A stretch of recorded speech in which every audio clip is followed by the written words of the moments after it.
Hey kitties, LPS Golden Kitty here, and welcome back to my 12 days of Christmas crafts, where I will be making Christmas crafts until Christmas Day, which is December 25th. I'm pretty sure I already knew that, but whatever.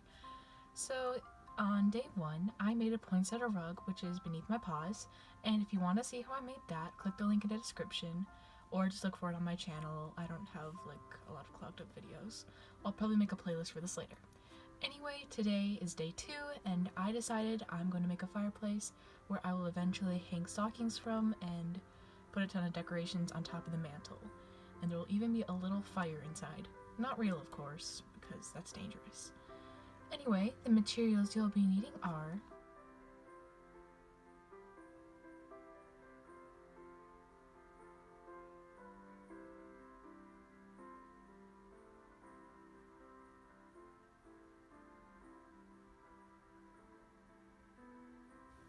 the first step of making the fireplace is to trace it out on cardboard. I'm going to be using multiple pieces for the mantle of the fireplace since I kind of want it to be thicker and more visible, but you can just use one if you don't want to do that. Here I have traced out all my pieces for my fireplace, and I did use centimeters to measure in. This is the front, and this side is 6 centimeters, the top is 7, and the back is the same dimensions. And I did this little curvy thing. There's not really anything mathematical about it, I just decided to add it. And then the sides at the top are 2 centimeters and 6 down here. And I made 6 top parts for the fireplace, so it'd be a little bit thicker and more noticeable. And then the bottom, I'm pretty sure is 7 centimeters across, and I just drew a little line down the middle. So the curve would kind of be even, but I don't really care if it's not. And then if you have all your pieces traced out, then you can cut them out. Once you're done cutting out all the pieces for your fireplace, if you decided to use a thicker mantle, then you're going to take your top pieces and hot glue them together.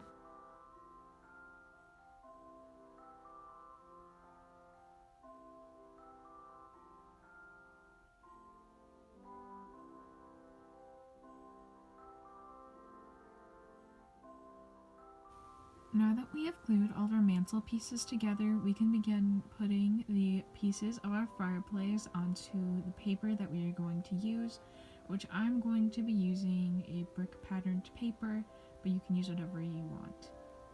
Once you're done gluing all your pieces onto the paper, you can cut them out.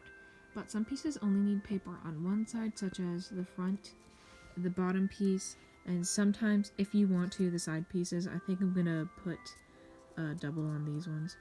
But the back piece definitely needs it, and obviously the mantle part needs it too.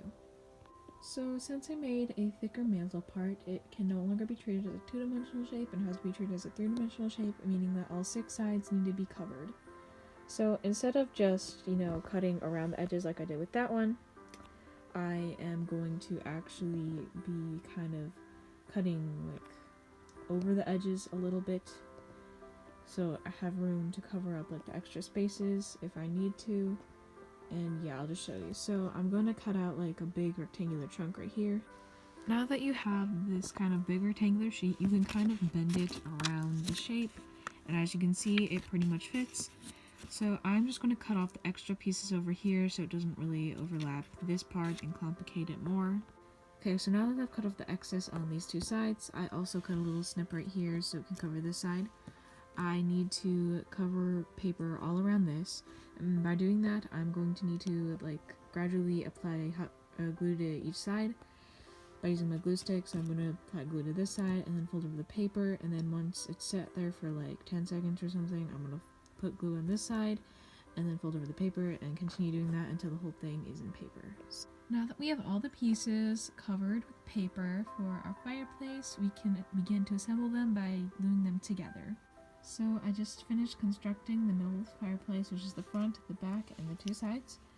And I'm just about to hot glue the top part on, but I'm not going to hot the bottom part on just yet because I'm going to add the little fire inside the center of the fireplace, and I'm going to show you how to do that right now. In order to make the fire, you're going to need to trace out the fire if you need to with the pencil and cut out with scissors, but if you don't feel like doing that and you have a working printer at home, then you can always print a fire out from there. But if you don't, I'll show you how to make one there. On the paper, I traced out a sketch of my fire, and I'm just about to cut it out. And then on the inside of this red one, we're going to need an orange one. And on the inside of the orange one, we're going to need a yellow part of it. So it'll be a very cool fire. For the orange one, I did not trace it. I kind of just eyeballed it. But if you need to trace it, then you can. I kind of just cut out a little triangle piece. And then I rounded out some of the edges so it would fit inside the red flames. Then I cut out the little yellow part, which I basically did the same thing with the orange part, just smaller.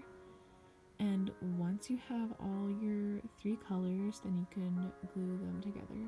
Once you have glued all the pieces of your fire together, you can then glue the fire to the back of your fireplace, so it is out in the open, kind of where my little arc is, or gap is in the front.